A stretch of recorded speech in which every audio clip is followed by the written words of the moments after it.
The state of Alaska is grappling with stabilizing its economy in an ever-changing geopolitical world. When the legislature is in session, you need to know firsthand about decisions being made that will affect your lives as Alaskans for years to come.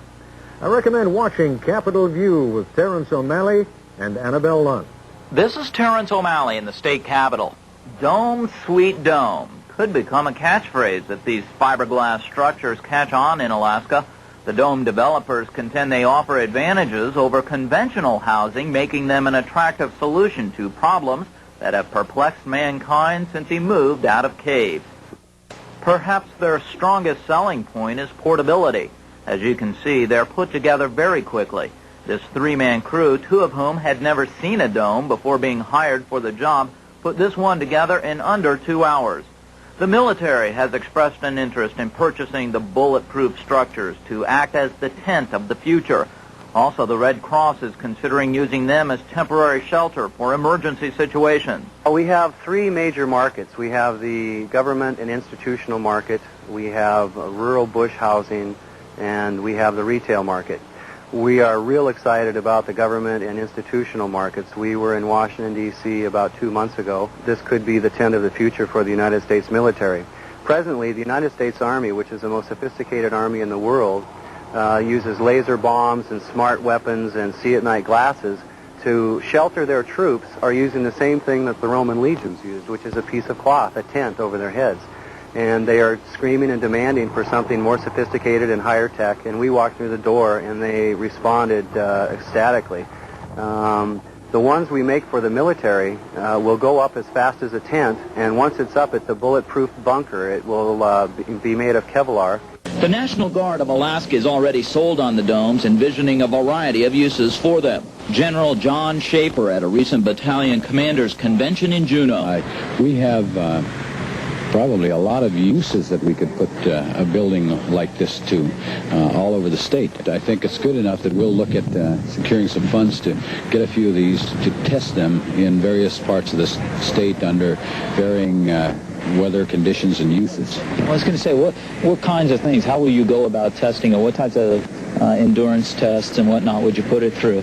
Well, we have right now a dry storage problem all over the state because our armories are small and our units are big and we've gotten a lot more equipment. We have no place to store them. So that's the first place we'd look at this, just an additional temporary storage building where we lack storage.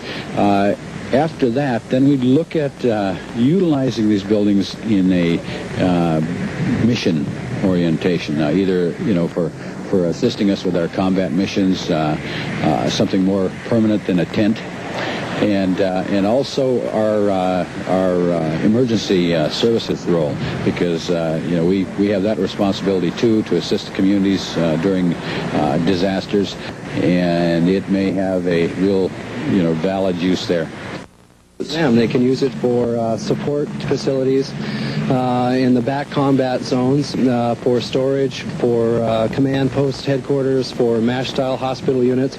You can connect the domes together, as many as you want in any configuration you want. And unlike tents, they're dry, they're warm, you can sterilize them, and they're sturdy. Tents last 6 to 8 months of continuous use. These will last 30 years. What about for emergency situations? Well, that's another real big use for it. We can put enough of these in a Hercules aircraft and go into a disaster site to build a whole town in a matter of a day, a small town, obviously. These break down, as you see, and stack on top of each other like Pringles potato chips, and so they're very, very compact once they're down, and they store very easily. So what they're excited about, and the National Guard is involved with emergency services too, is that you can warehouse them for an unlimited amount of time without worry of rot or mildew like tents. And when you have a disaster situation, you can throw them in a plane and have them set up in a day. You can use some for sleeping quarters. You can use some for medical and food supplies. You can use some as command posts to stage the emergency services. And you can use some for medical places to take care of the injured people. The domes are 20 foot in diameter, 12 feet high, with 314 square feet. The lightweight Omni Dome weighs less than 1,200 pounds, and the Survival Dome checks in at 2,200 pounds. What is perhaps most fascinating about the spheres is how quickly they can be assembled by, say, 5 men. This one took a little under an hour. Of course, this was the first dome they'd ever seen, and with a little practice, a smaller crew can assemble them even faster. Not only that, they stack and pack neatly and can be shipped anywhere in the world where there's a need. Terrence O'Malley, the Alaska Network, in Juneau.